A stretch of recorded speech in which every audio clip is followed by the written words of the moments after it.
பச்சை மிளகாய், தேங்காய்,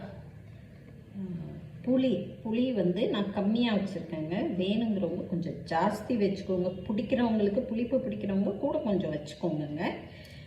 தேங்காய், உப்புங்க.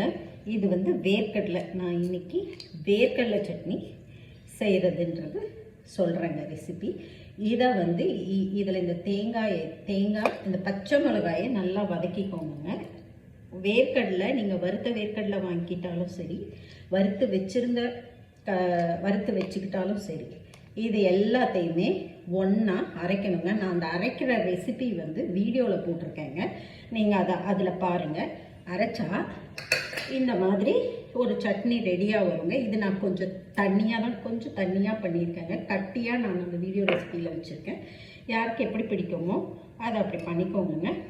இதை வந்து கடைசியாக இதை தாளித்து இப்படி கொட்டணுங்க. கொட்டுனா வேர்க்கடலை சட்னி ரெடிங்க. செஞ்சு பாருங்கள், சாப்பிட்டு பாருங்கள்.